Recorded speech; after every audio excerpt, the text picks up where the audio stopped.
Well, hello, my fellow gamers. I hope you guys are all having a fabulous day wherever you are in this incredible world of ours. If you're new to my channel, hello, I'm Katie, and if you're returning, welcome back. In today's video, we're going to do kind of a novice guide on the cooking aspects of Tale of the Shire. I've noticed a lot of people just have a lot of questions around it, so I just wanted to kind of give you some insight on how the beginning functionalities are for the cooking guide. The first part of cooking is gathering recipes. Now, these recipes you will need in order to make any type of meal. Unfortunately, the game mechanics do not allow you to create anything willy-nilly. You have to collect these recipes by completing quests, increasing your relationships with your townfolk, and just kind of completing tasks throughout the game. So the more you collect, the more options you have, especially when you're going to be hosting hobbits at your house for meals. So how do you know what recipes you have? You can go into your main menu by going into your encyclopedia and clicking on recipes. There are over 120 recipes in the game. I currently have 15 of that number, and this will organize them based upon how those recipes are categorized. So we have stews, soups, pies, fresh foods, etc. So all of these will be categorized, and another thing that I like to point out in them too will also give you the flavoring type of these recipes. The flavoring type is very, very important because as you host other townsfolk for these meals, they might give you an indication of something that they're craving. They might tell you something sweet or something bitter or something salty.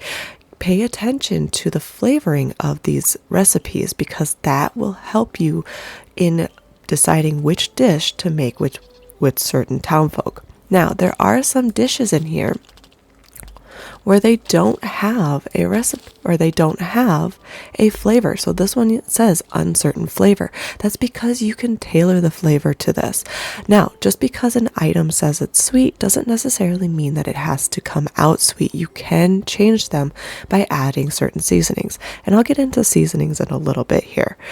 The next part of cooking is gathering your ingredients. So several ways in which you can gather ingredients are, again, completing quests. You can grow your own out in your own garden. You can grow your ingredients here by buying food or buying seeds from Farmer Cotton. You can buy certain ingredients from the shops.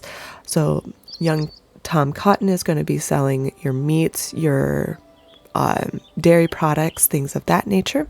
Hubson is going to be selling more of your seasonings. And then you have Sandyman, who is going to be selling your flour, your yeast, and things like that. Or two other ways in which you can obtain recipe ingredients are by foraging, collecting items that have fallen from trees, that are in bushes or growing near trees, things of that nature. And you can also go out and fish for your ingredients. There are several different ways, like I said, that you can obtain ingredients. You just have to know where to find them. One way you can know that is by coming to your map. So here it kind of shows you, if you're going to fish or forage, where you can find locations for fishing and where you can find various items for foraging. Now, one thing to note is that not every single foraging item shows up here. Case in point, right outside here, there are several bushes that produce blackberries, but yet it's not on my map at all. So you may have to just kind of explore your map and try to discover where various items are.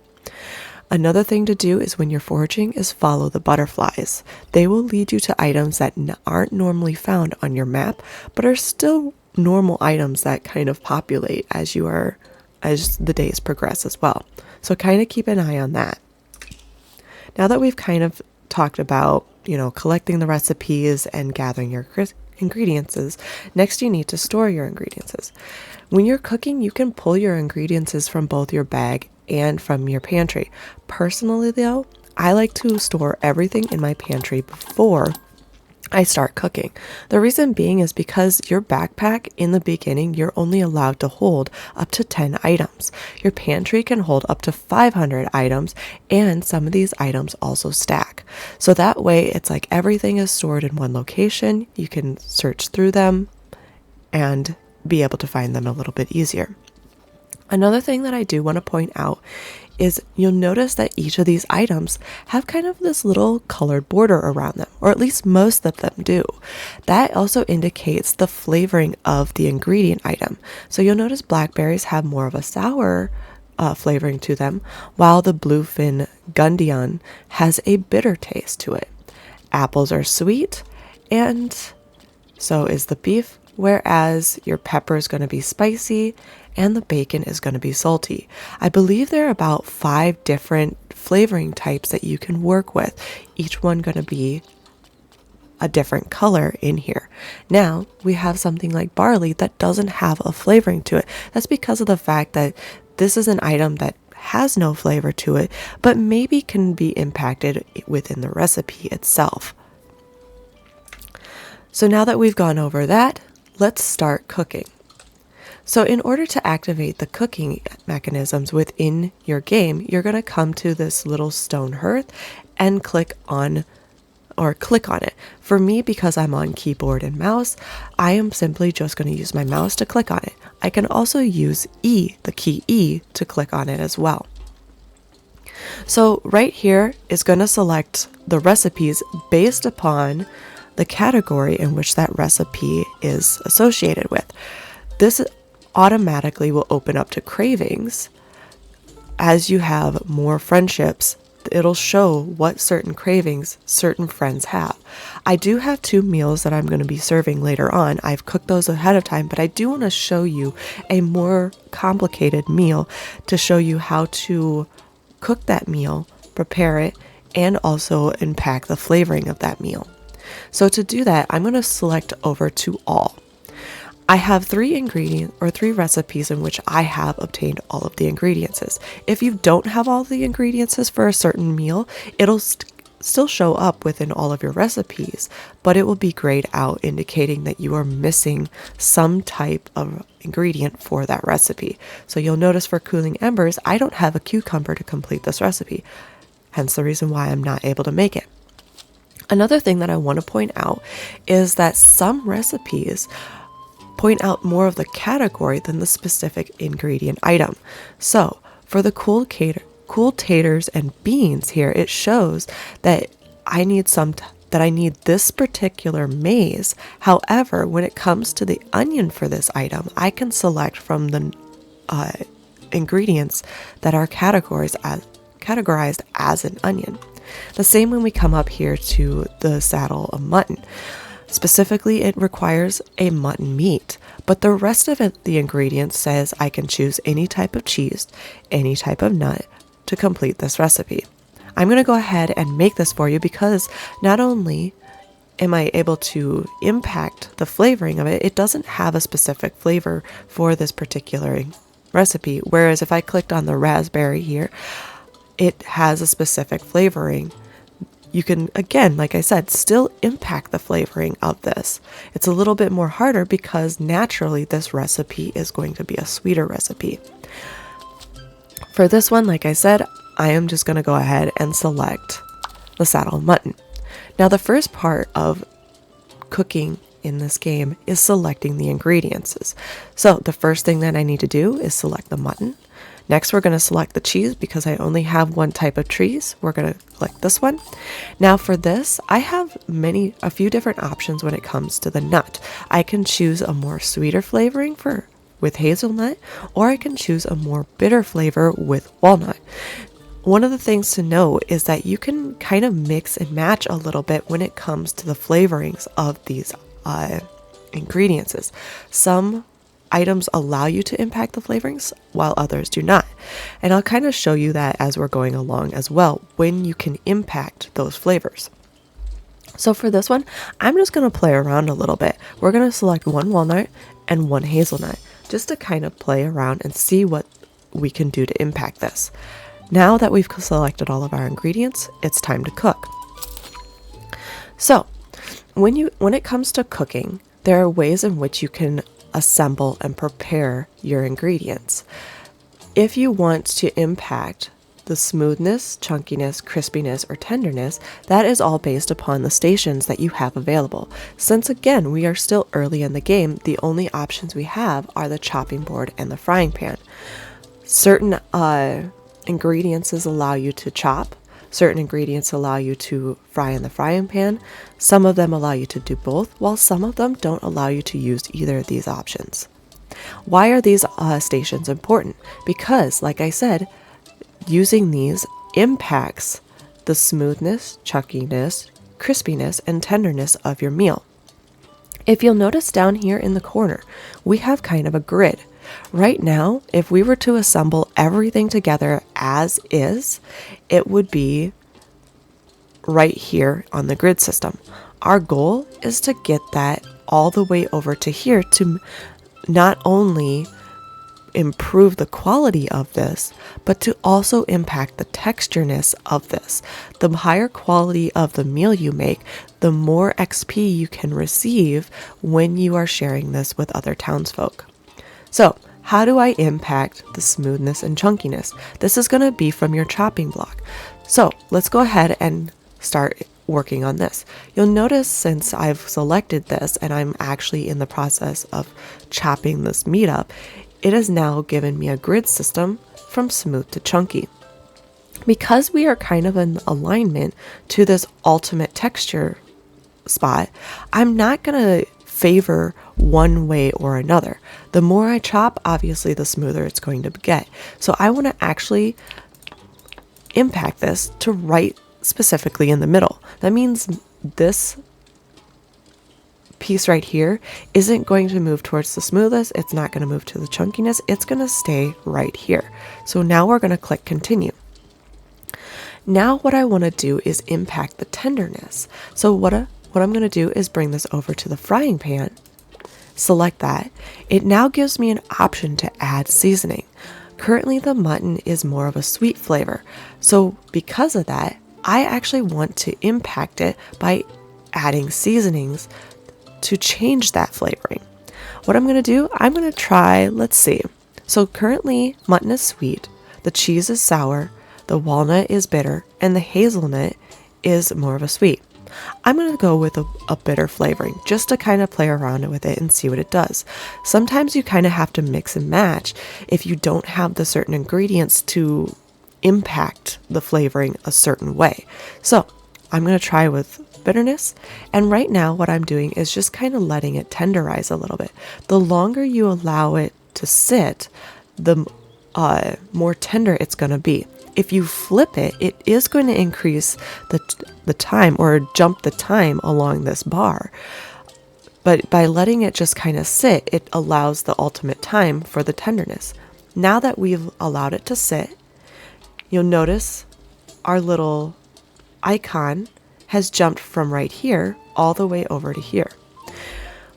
At this point in time, we do not have all the stations required to bring this meal completely over to this tenderness spot.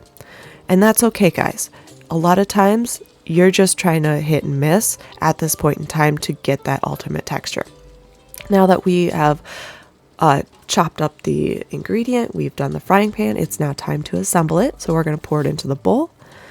The cheese is the next part, so we're going to go ahead and chop that up. Again, we don't want it to go towards chunkiness or smoothness, so we're going to chop it until we are right in the center. Click on that. It doesn't allow us to do the frying pan, so we're just going to go ahead and assemble it. Next, our walnut, again, does not allow us to chop it or fry it, so we're going to assemble and assemble. And there we go. We have created our saddle of mutton stuffed with cheese. Normally this is a sweet dish, but because of the fact that we impacted the flavoring, it came out as a bitter dish. So this, again, is something that you can kind of play around with to see if this is going to work specifically for you. I typically, when I'm done with any type of meal, just go ahead and store it in the pantry, just because then it doesn't take up room within my bag. Let's see if we have any other ingredients or any other thing that we can make. so we can make the crispy fish. Let's go ahead and try that, just to kind of give a little bit more exposure to the cooking elements. So the first ingredient we need to grab is flour. We need a dawn dace, a stone loach, a hearty vegetables. So let's see. Let's go ahead and we'll do beans. And then now we get to select a mushroom. The nice thing is, like, I've got a wide range of mushroom options. So let's go ahead. We're going to do a white button. Now, you'll notice that I'm kind of stacking this a specific way. The two hobbits that are coming to visit me today are requesting ingredients or requesting meals that are either bitter or sour. So I am going to try to impact my recipe to fit those cravings of those particular townsfolks. All right, so now that we've gotten that, we're going to start assembling. The first step is the flour, so we're going to assemble that. And the next part is chopping up the dawn dice. So you notice again in this little grid, we are just slightly above that ultimate location. So what we're going to do is we're going to chop this and leave it a little bit more on the chunky side. So how to do that, we're just going to chop it a few times, click continue. Now, if we wanted this to be more tender, we would put it into the frying pan. But because we want to keep this more on the crispy side, we're not going to do that. Later on, as you do more quests and complete things with the cooking club, you'll obtain more stations that will allow you to impact the crispy and tenderness, chunky and smoothness. But again, we're only working with the chopping block and the frying pan at this point in time. So we're going to assemble that. Next part we're going to do is the stone loach.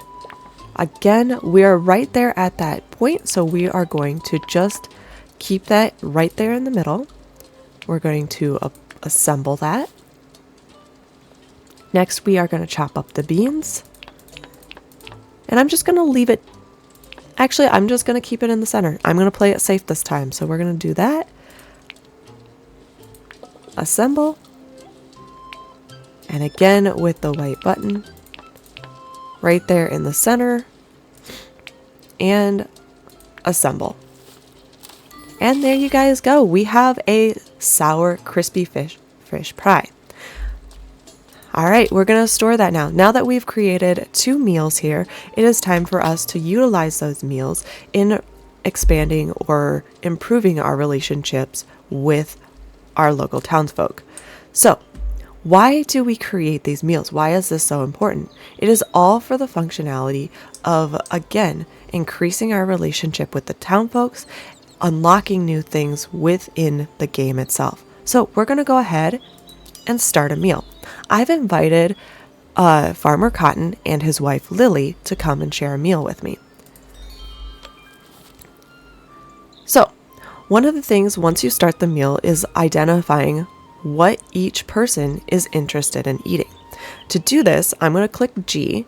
Again, if you're on controller, it might be a different command, but to open up the menu to understand what it is that they're craving, I'm going to go in here. I'm going to hover over Farmer Cotton. He's looking for something a little bit more sour, while Lily is looking for something bitter. Perfect. The 2 meals that we created just now fit both of those categories. So I'm going to close out of that and then next click on Tab and go to my meals. Now, if these were in my backpack, it would show me all the items in my backpack. But because these are stored in my pantry, I'm going to switch over to my pantry. Knowing that Farmer Cotton is wanting something sour, we're going to click on the crispy fish and place that right in front of him. I'm going to go back to my tab and select the same thing, but for Lily Cotton. And I'm going to place that in front of her. Now that I have identified the meals in which they are going, or identified and placed the meals that these 2 are going to eat, I can go ahead and start. And there you go, guys, a complete cooking guide, pretty much from start to finish, on how to not only cook, but to collect ingredients, to collect recipes, and go all the way into completing cravings for the townsfolk as you host them for these meals. As you can see, we've had a great success. I hope this guide was helpful for you as you navigate this game, and I hope you enjoy Tales of the Shire. Wherever you guys are in this incredible world of ours, keep on being inspirational, and until next time, guys, bye-bye.